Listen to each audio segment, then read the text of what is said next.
All right, so we are live. I'm Claude Harmon, taking over the Cobra Puma UK and Ireland Instagram today. And we're going to try and hopefully talk to the one and only Niall Horan. I've been watching Niall on his Instagram. I think a lot of people were. And hopefully he shows up with a shirt this time, because I haven't seen him wearing a shirt a lot lately. But should be exciting.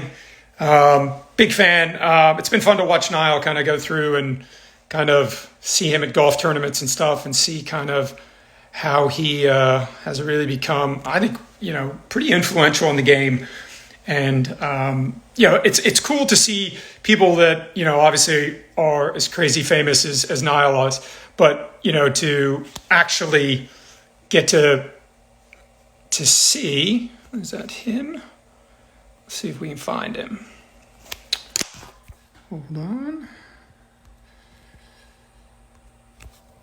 Struggling to, where is he? Is he there? He's not there yet. But it's been cool to see kind of how Niall, he loves golf, and there he is. There he is.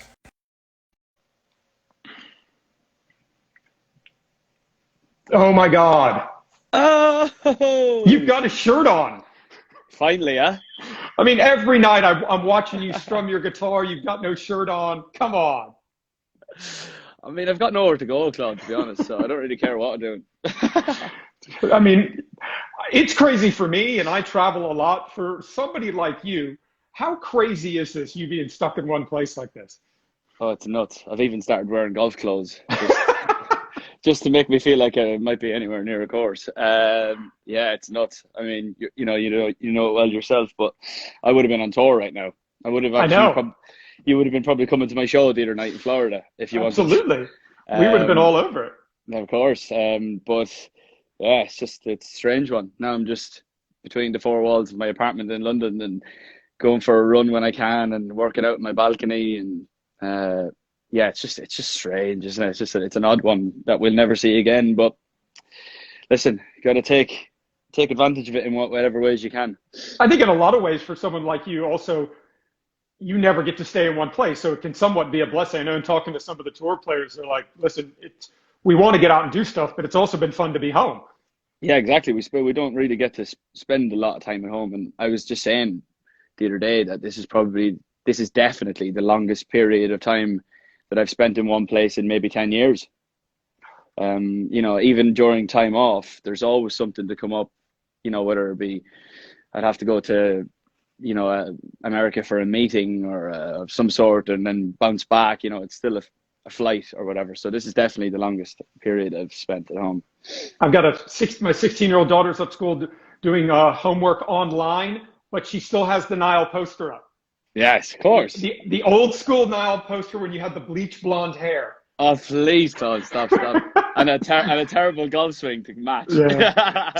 So obviously, I remember, I think the first time I met you was 2015 at Augusta, when I think you were still back in One Direction and had my picture taken and was a hero in my house for my young daughter. But I remember you walking around Augusta National, and obviously you can't have any phones there. There's no autographs. And I remember thinking, watching you walk, you're walking from the clubhouse down to the 18th hole. I said hi, and you walk on. And I remember thinking, this is probably the only place in the world where you can somewhat be normal. Has golf been a thing for you that has been a kind of an escape and a place there is somewhat normality in your crazy life? Yeah, 100%. That's how I really got into it. I played a lot when I was a kid, because I grew up in a small town. There's a golf course there. It's a very Irish thing to play golf, obviously. We played a lot of golf when we were kids. Sometimes we would play like 36 holes a day. And then I kind of, after the band formed, I kind of didn't get to play for a while. And then we would go on tour, and, there was everywhere we went, there was a lot of press attention and just attention in general around the hotel. And we would sneak out and go and, rent some clubs somewhere, and a couple of us, myself and Harry's a golfer as well. So we did. Is he any good? I'm not sure what he's like now. I haven't played with him in a couple of years, but he was all right. He was getting there. Yeah, we were both about, 15 handicappers. I'd say I've dropped a few shots then. I'm not sure if he has. But yeah, we would just find that as a good release and get in behind the gates of a golf club somewhere, and then no one really knows where you are, and before you know it, you're obsessed with it. I got this great image of you and Harry Styles playing golf with rental sets and bad golf clothes. Did you dress up and try and disguise yourself in bad golf clothes? I'm still wearing bad golf clothes sometimes. But no, we would just do our best to keep our heads down. It's quite hard, you got parents, who want us to meet their kids, and by the time the round is finished, then there's like loads of kids at the clubhouse as we come up 18, and yeah, that's when it was a bit strange. But yeah, listen, that's how we get into it, really. And now you're when you go on tour, do you take your golf clubs with you now? Oh, I mean, I turn up to the airport, I look like I'm a musician, a golfer. I look like I'm going away for months, because I've got like my gym gear, my golf gear, my normal clothes, my guitar in this hand, my golf clubs in its travel bag on that side. So yeah, they go everywhere. When's the last time you got to play golf? As I arrived back in the UK about over a month ago, probably 5 weeks ago now, they were just about, I remember Trump came on TV and said that they were going to close off European travel, and then that's when I left America and came back. And the day after I landed, golf courses were still open. So I think I got the last day in before they literally said, even golf, you can't social distance with.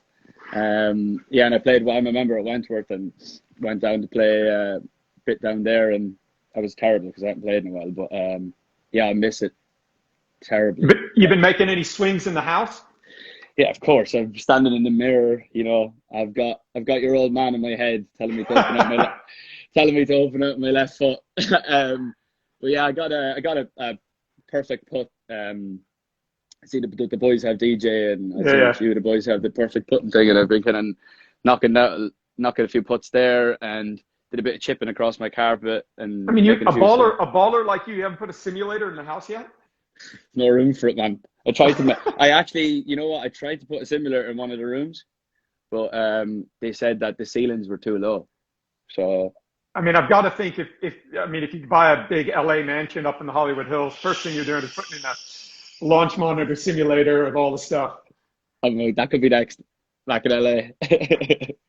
When you were in LA, you you're a member at Lakeside? Yeah, was just joining just before I left. I love it there. Great spot. That place is so good. I think my dad's two younger brothers both were assistants there back in the day. And I think my godfather, I think his name was John Hayes. He was the head pro. I think he was my godfather. I think he was the head pro there. No way. Yeah, back in the 50s and the 60s. Are your family Californian? Yeah, I was born in Palm Springs. Oh, that's right, yeah. I was born in Palm Springs. I'm a native Southern Californian. Yeah, Shaka, dude. There you go. Yeah, okay, that's amazing. Yeah, I love Lakeside. Great group of people. Great bunch of guys. And just like the course is always in phenomenal shape. Yeah. And it's in a good spot, and I don't live too far from it, so it's great. So why golf? I mean, what was it about golf as a young kid that made you? Was it just because you were in an area and everybody else played? But what did you love about the sport, and what do you still love about it? I guess I was lucky. My dad's a huge sports fan, big soccer player. Didn't play a lot of golf himself. He just loves a lot of sports. Didn't play lots of them, but loves a lot of sports, and is quite knowledgeable general knowledge and sports. He's got one of those like facts guys. And we would sit and just watch European Tour golf. And I remember when I was a kid, like Tiger was just making his, I was 10, 11, 12 when Tiger was in his prime. And, winning all, when he was 2002, 3, that when he was just at his best and beating everyone and no one had a chance. That's when I started watching it. And my dad would bring me to the European Open at the K Club every year. And yeah, it was just it was one of those sports where we were like, my dad was a soccer fanatic, as we say in the States, soccer fanatic, and we would go to games all the time. But our other sport to watch and have a knockabout with was golf. And yeah, it was hard not to like golf when Tiger is. I mean, every you look at the world's top 10 right now, I'd say they're all from my generation, and they all play the game because of Tiger. And I'm sure they'd say that, you know, JT, Ricky, any of them. How much did you fanboy Tiger when you met him for the first time? I'm not gonna lie, my heart was pounding. I was on the range at Augusta. It was just before I caddied for Rory, the par 3, and Rory goes to me, "Have you met Tiger yet?" I said, "No." You know, and I know I've known Rory for a long time at this point, and you know, realize that the caliber of golfer that Rory is. But you know, I'm sure when Rory met Tiger for the first time, he was a bit taken aback. But he said, "Have you met Tiger yet?" I said, No, I haven't actually." And then he brought me over, and I pretended that I was really calm, and you know, do you know the usual golf range chat? "How are you? Hope you're well. Yeah. Play well this week. Yeah. You know, Have a good week. yeah, have a good week." That kind of stuff, and then just kind of walked off. But have met him a few times since. But the first time I met him, I don't particularly get like starstruck by singers or actors or anyone in kind of arts, because I think we've got that common thing. Yeah, of course. You know, I found like when I had knee surgery, I did my rehab at Chelsea Football Club's training ground for 5 months. The day I walked in there, I thought it was Christmas, because they all want pictures of me because I'm a singer, and I wanted pictures of them because they're like professional footballers. Absolutely. Sports guys have always gotten me, and Tiger is, in my eyes, the number one. So, yeah, I was taken aback by that big time. If you could trade places and be Tiger Woods or Rory McIlroy or Justin Rose, or keep who you are, would you trade places and be like a great golfer and win major championships? Oh, because I'm guessing your life is pretty good. I mean, I'm one of the lucky ones, you know, in terms of the success that we've had over the years, and I continue to have. I'm one of the lucky ones, but God, I would love to stick on a green. I would love to put on a green jacket. And I actually was watching you talk to someone about it the other day. I don't know what it was. I think it might have been a recap on Sky Sports where you were talking about the first time you went to Augusta. Yeah, when I went to the Augusta Masters. Yeah. Seve was there, and like Byron Nelson, all the old school guys were there. I was just like, Seve had the sweater over the shoulders, one of the coolest things I've ever seen. He had on like blue pants and like a white shirt, and like a gray sweater, and he walked in and he said, "Hello, my name is Seve." And he had the sweater on. I'm like, you are the coolest person on the planet. I mean, I would have absolutely loved that. But it was lovely to hear even you talk about that, a man who spends so much time around golf, works and coaches some of the best players in the world in some of the boys that we've mentioned. And yeah, to hear that you talking about that, because you come from a golfing family, and it's you took a lesson from my old man, didn't you? I've taken a few lessons off yourself. I've taken a few lessons off your dad. Yeah, no, he gave me. We were on the Ryder Cup Hazeltine, was it? Yeah, Hazeltine. That's right. Yeah, and I remember being on the range, and then someone came over to talk to me, or like someone like was moved their like tray of balls closer to mine or something. I kind of looked up a little bit, and I just had a look around, and I had DJ here, Ricky there, and then Jordan 2 down, and your dad came over, and you guys were all chatting to them, and then your dad gave me a bit of a lesson. And to be fair, that's one of the main things that I obviously still do. And all I mean, if you get a pointer from Claude Harmon or from Butch, you're gonna take it, and Claude, to be fair. So you've got the Augusta National jumper. I mean, you really have become like a part of what Augusta is every year. You've become a big part of the drive chip putt, the Augusta Women's National, or the amateur that played in. It's got to be cool for you to see all these young kids, because their reaction for you in a golf setting must just be amazing. Yeah, it's incredible, and obviously watching Augusta my whole life and watching the Masters, just I can't believe it. I think this year was going to be my like 6th or 7th year in a row. It still blows my mind that I can say that I've walked through those gates, or driven through those gates, or even hit a ball there. It's just it's madness. So spending the time that I do there, they've really taken me under their wing and got me involved in some of the initiatives. As you say, drive, chip, and putt, and things like that. And it was just it's really cool to you turn up to a golf range to surprise some of these kids, that they react like that to you, and and I'm like taken aback by their quality, and like how good a 7-year-old's swing from Arkansas is, and he's like, and she's just like you know, How did that dumbfounded whole by me thing, as how well. did they come to you and kind of ask you to start being involved and become a part of what they're doing? And the kind of the first year I'd come and I don't know how, like, I think they'd kind of heard I was coming because obviously you have to go through a member and things like that. And they'd heard the social guys had heard, the social media guys had heard that I was coming. So I did a couple of little like at the Masters on Instagram or something, little Right. stories, and then got chatting to a couple of people there behind the scenes, the marketing people, and then they were asking me what I thought about certain little bits and pieces that they do, and then we were coming up with ideas and things like that, and just like slowly but surely. But I guess at the time, I was probably the perfect person for them, really. Absolutely. I was in the band, and they we're always looking to grow the game, and I mean, if we can do it at Augusta National, then I'm in. How many times have you gotten to play? Oh, I feel so horrible when I say this. I've played it on maybe 5 or 6 occasions. My grandfather won the tournament. My actual name, his name is on the trophy, and I've never played.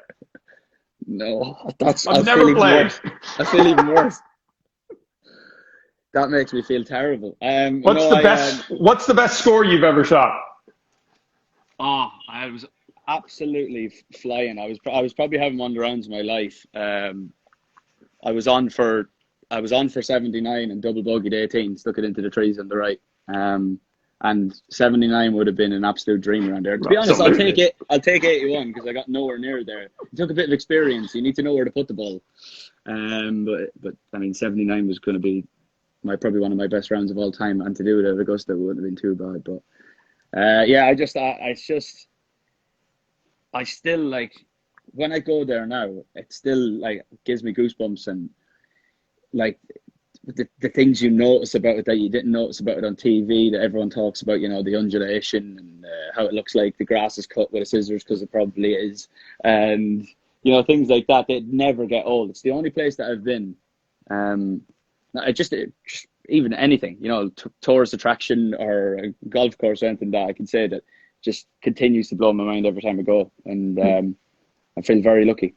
Yeah, you and Justin Rose have your foundation. You guys have raised what, like $2 million, all going to charity. I mean, I think that's why people see you as being a part of the game, because you're actually giving back to the game. You're using the game of golf to try and help people. You and Justin Rose are really good friends. How'd that happen? Yeah, we got some mutual friends in Mark Mack and Paul Mack, as you know, and we just that's how I got to know Justin, through those guys, and then myself and Justin became really good friends as well, and we go away on vacation together and stuff like that. And it's just, I mean, you've met him. He's one of the nicest guys there is. Yeah, Rosie's the best. I don't know many people that can say a bad word about him. He's just so solid, well-rounded, funny, generous, smile on his face all the time, and an unbelievable golfer that goes along with it. And then we decided that, like, I know he and his wife Kate, they have the Kate and Justin Rose Foundation, and they look after a charity in Florida there beside you, and we were just like, maybe we could do something together in the UK, and pull in some of the contacts that we know and try and raise as much money as we can with some great auction prizes, and have our little foundation, the Horan and Rose, and we've used that. We do it biannually, so every 2 years, and we do a night, being like it's the most relaxed of those kinds of nights. It's like summer suits, and I performed one year, and a friend of mine, Ollie Murs, performed the next year, and we put on some really great prizes based on the contacts that we have, and we've raised, over the 2 nights, we've raised $2 million, or £2 million, I should say, which is pretty sweet. And it's just mad how you meet someone who happens to play golf, and then golf kind of does a full circle, and we have a golf day the next day, and it's a really cool thing that we get to do, and it's supposedly happened this year, again this year, but based on the new golf schedule, we will have to see. And you've got a golf management company. I mean, of all the things that you thought you would have when you started out, in one direction and you're going to be a superstar, did you ever think you'd have a golf management company? Probably not. Yeah. God. Just a set Modest of golf Golf. club. I mean, 4 years now. I mean, you guys have. I mean, Yeah. it's. I think when you started it and you started getting some players, I think everybody probably thought, hey, it's it's a passion project, but Tyrrell Hatton winning Bay Hill. I mean, come on. I mean, when I started it, like, it was a hard start, obviously, because who's going to take some fella from a boy band serious in terms of golf? Like, but I'd like to think I've got a bit more, a bit about myself, and I was willing to actually care and look after some of these young players, and we got a lot of players when they had 0 ranking, and nearly all of our players, bar a couple, had 0 ranking, and you hear horror stories of players not knowing where they're going to play on Thursday on a Tuesday afternoon and stuff like that. And I was like, that's, in my world, that's like unheard of. The flights and entering competitions and like You've got people to do all that. yeah. Well, I mean, we could I love the game, and I want to be involved in it in some shape or form. So yeah, we got some players, and obviously, trying to convince some young players who are being targeted by different management companies all the time why you're the best is sometimes the hardest thing to do. But we needed the players that did come with us at the start really believed in what we were saying to them, and it's turned out for the best, because I mean, we had 3 European Tour wins last year, and I mean, Mark sent me some 10 wins across all tours over the last 14 months. Yeah, I mean, that's it's crazy. Cool to get picture, to follow leaderboards on televisions and all the golf apps and see your players up there, in some shape or form every week, whether it be, now with Leona going on to LPGA when she was winning last year, and that was a the big tour. deal. That was amazing. I think she finished 5th on the Symmetra Tour last year. We had the Challenge Tour wins, the 3 European Tour wins with the boys, Guido and Christian, and then this year was a big one. We said last year, myself and Mark and the team, we're only small. There's only 4 or 5 of us, and we were saying, we need to, for us to go to the next level, we need to get inside the top 50. It'd be great to be able to, knowing who we know and blah blah blah. So to sign Tyrrell Hatton last summer was amazing, and Tyrrell had come off the back end of a bit of a weird experience with his previous management company, and that's what do you think you were able to tell him that kind of made him believe that going to you guys at Modest was the right move? Well, Tyrrell's the kind of guy that needs a bit of love. Like he reacts to loving, and he just needs an arm around you. I mean, deals wise here and there, that'll be, if you're in the top 50 in the world, you've got a fair chance of getting yourself some money. You know what I mean? Yeah. From some of the brands, and that's but we felt like we were good. There's a good family vibe within our group, and I don't know if you seen last week, we even did like a bake off. It was the Modest Golf bake off, where all the players. I mean, I did a terrible job, but we did. All the players got involved, and Tara was involved. There's a real family vibe there, and yeah, I will. When it comes to the money side of things, I'll put my neck on the line for Tyrrell, of course. And yeah, I just think he could feel the family vibe of the thing. We went out for dinner and had a proper chat with him. And we don't try and hard sell it like a business. It's more of like a, because I mean, at the end of the day, it comes from me. So I want it to feel. I don't want it to feel all businessy. And golf we're trying to make golf cool, not like corporated even more. And I think Tyrrell's seen that, and based on the players that we had at the time, I think he could see that as well. So for him to join, that was huge. I also think if you're talking to somebody and you're talking to their parents, or you're talking about what it's like to have someone look after you, given what you've been through from the start of your career to where you are now, I mean, It makes perfect sense, believe it or not, to listen to someone like you who, I mean, there's probably nobody more apt to talk about it based off of everything you went through when you were young and to where you are now. And that's probably the reason why I wanted to start the company. I felt like I could, even though I was the same age as a lot of the guys that I was signing, I felt like I'd been through enough and a few life experiences, and worked with the corporate side of things, and worked with a great management company that looked after me, and I didn't have to worry about anything apart from going on stage. I felt like we had that in us, myself and the 3 other owners of Modest Golf. I felt like we had that in our, like, we had a social media team already. We had a internal travel. We had, Right. you know, things like that, that before you start a company, if you want to start a golf management company, they're the first things you need. You need to be able to tell people that you can get them starts, that you can sort their travel and do their social media, and straight away you've got ears around it. Absolutely.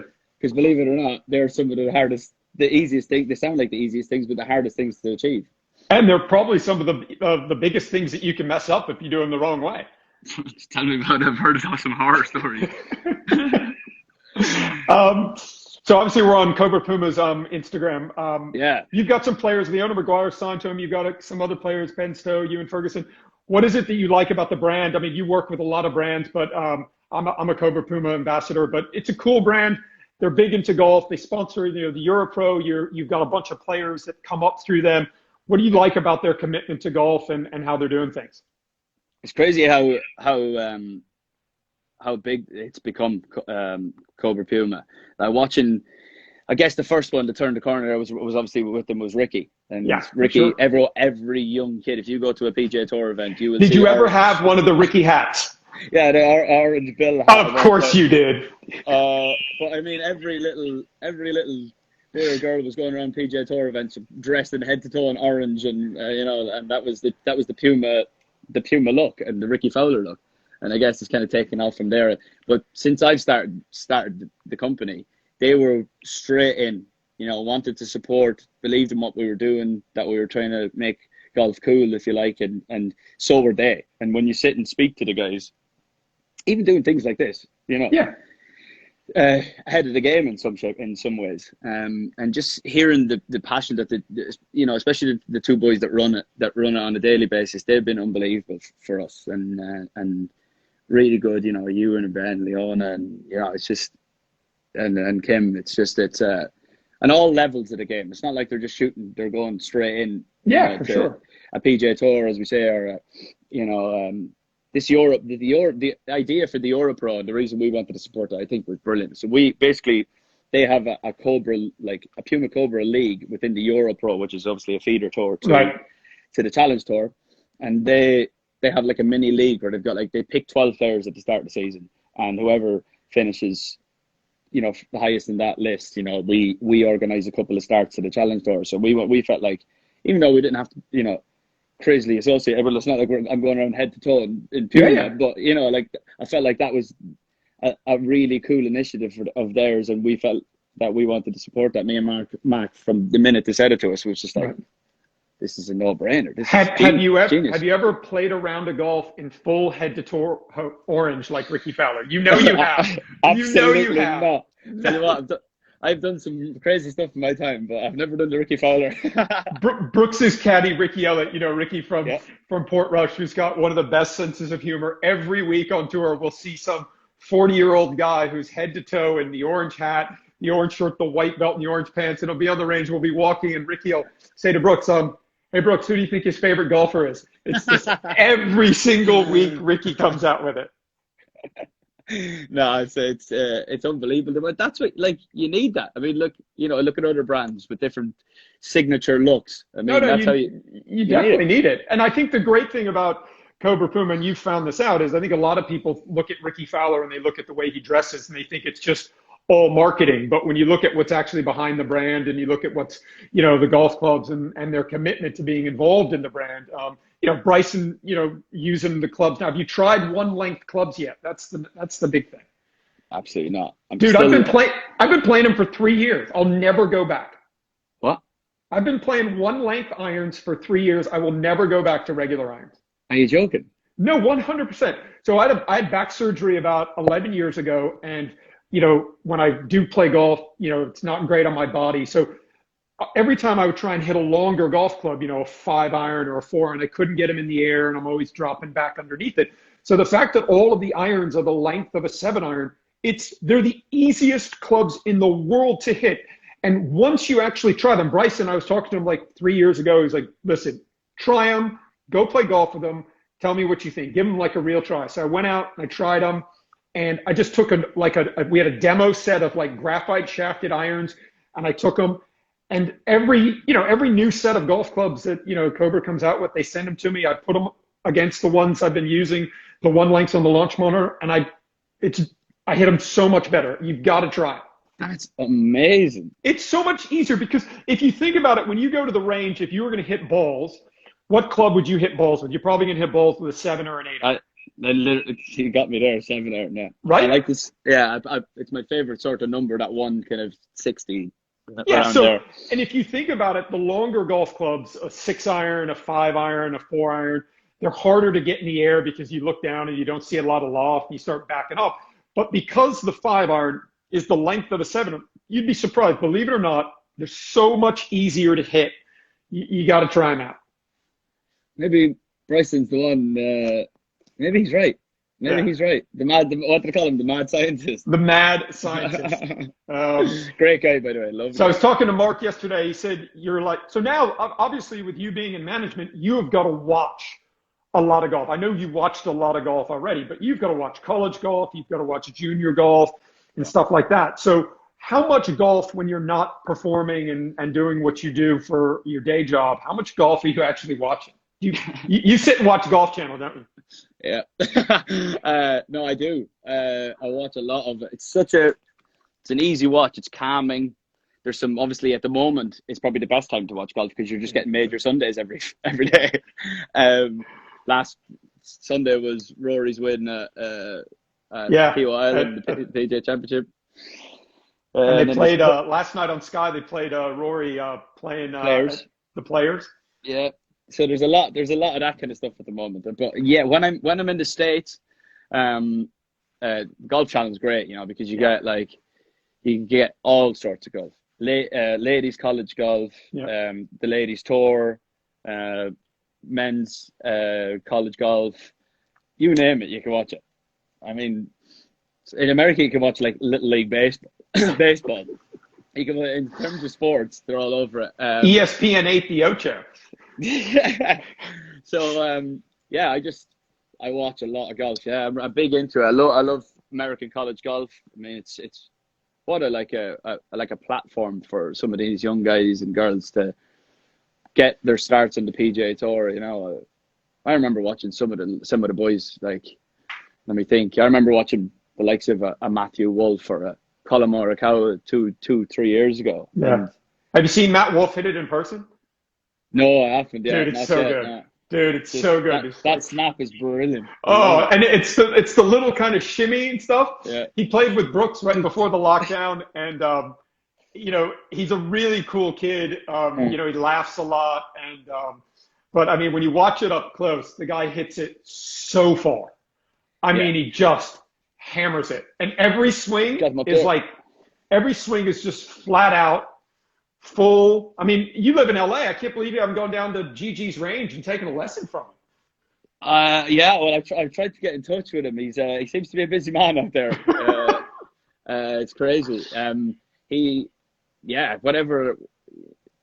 I love those crazy swings I love those ones. The Furyks and the ones that just didn't look like they should be right. But I mean, as Matthew Wolff has said, and you've said to me on multiple occasions, you can do what you want. It can happen. We've lost it. Now we got you. Got me. Sorry, I was just saying, like, you can do what you want in the swing once the club is square when you hit the ball, and Matt Wolff is a perfect example of that. Absolutely. Favorite golf courses? Obviously, Augusta's got to be one of them. But what are some of your favorite golf courses that you've gotten to play? God, I've been lucky. I've played quite a few. Right, let me go through. I mean, experience-wise, St Andrews. Yeah, it's pretty good. It's just like favorite course in Ireland. Portrush. Yeah, it's pretty good. I absolutely loved it. I know I've been going there quite a while. We know the head pro there, and God, it's stunning. That view down four is just incredible. Yeah, and hopefully they can get the Open back there pretty soon. It'd be nice to see. I think a lot of the players last year, I mean, I talked to like 5 or 6 players saying, can we just play here every year? I mean, it was great. Going down to the port at night, it was amazing. unbelievable. Like in terms of like successful opens, it has to be up there. It was one of the fastest selling. Golf was flying in Ireland, all over the country. Obviously, then with Shane winning, it was Oh, it was awesome. amazing. Wasn't bad for Irish golf, I suppose. How good was it seeing Shane go directly from Portrush back in? He's drunk. He's got the shirt off. His caddy's drunker than he is.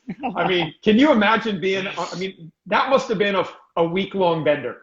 Oh, 100%. No, I know Shane very well, and I know what he's like, and he loves his Guinness. And I'd say there was Guinness coming out of that claret jug for a while. Have you had some Guinness out of the claret jug yet, Shane? No. Come on. But it was good. It was good for me though, because Shane's from like 25, 30 minutes from where I'm from, easily, and we pretty much speak the same as well. People always say that, but it was just amazing to see. I love when there's obviously an Irish winner, and to be fair, over the last 20 years, we've had a lot of major winners, for sure.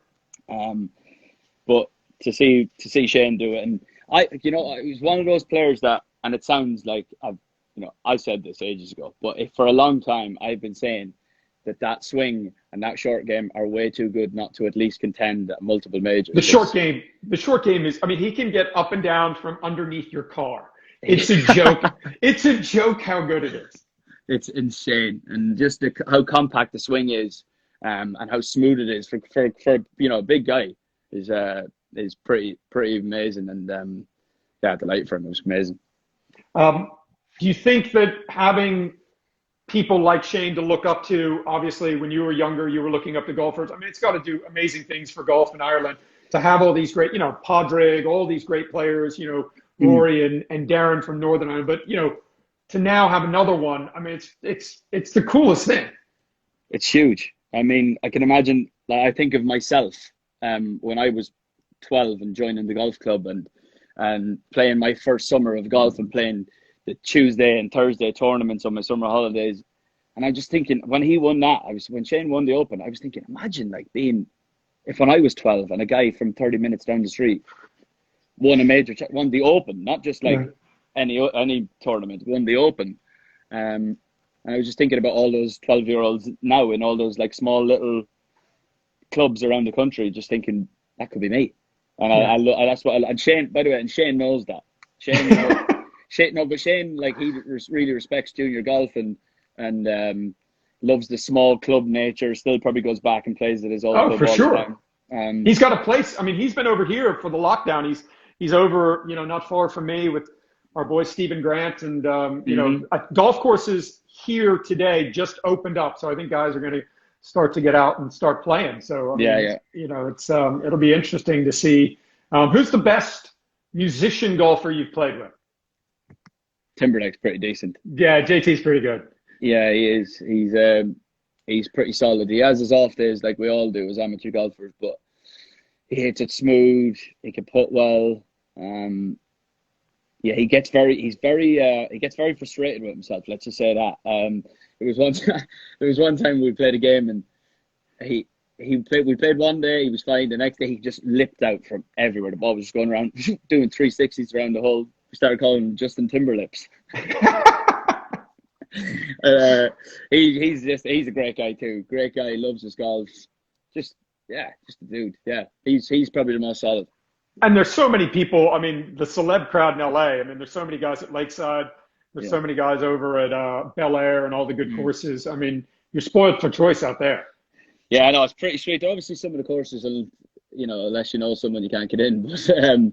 But there's definitely, like, I've been lucky enough to get to know a lot of lads, and even the public courses in California are great. It's always dry. It's 75 all year round. You can get out and have a knock, and spoiled for choice. There's always someone around to play with.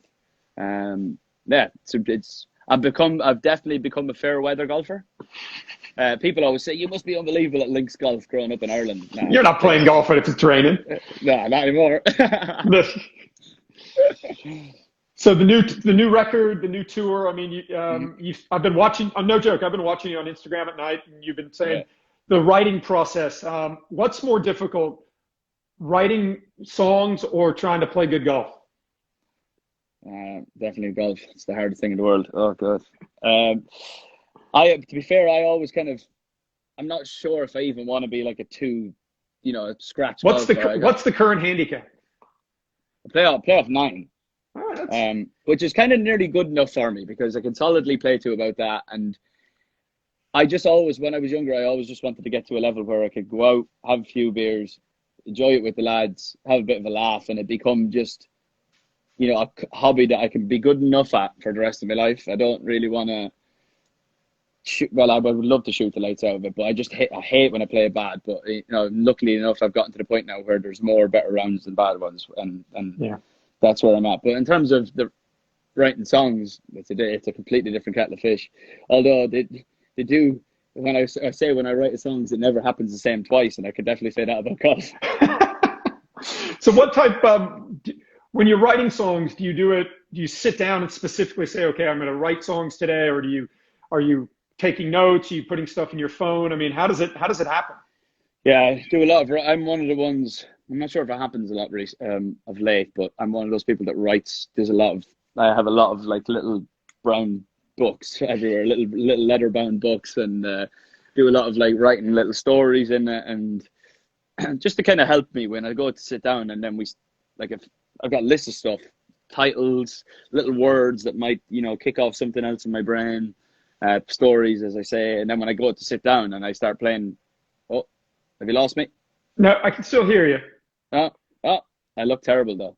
That's Hold on. Let me call you back. all right. Or call me back even. All right. We will. Oh, it's frozen. It's frozen. Okay, let's close down the app and call me back in a sec. All right. We're gonna leave. Is he back? So we're gonna try and see if we can get him back real quick. Where is he? He'll be on there. Where is he? Let's see. We'll try and find him. There he is. We'll get him back.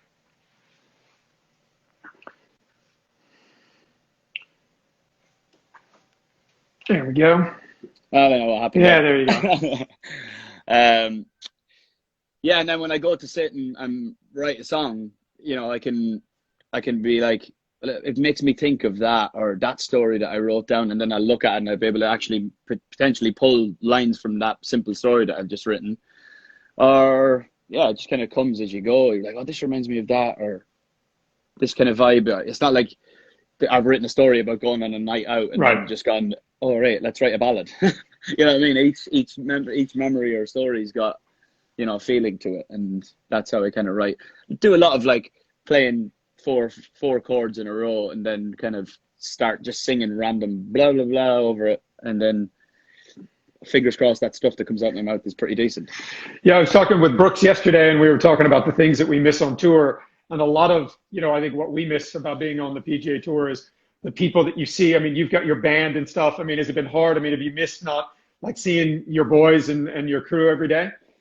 Yeah, I would have been, and I actually, as we said at the start, I would have been on tour right now with all that crew, and we'd had done a month long of rehearsals with the whole team, and everyone was getting ready, production, all the gear. We were just about to see the stage for the first time, the lighting and all that stuff, and my band, where everyone was so excited because we were just going to tour from now until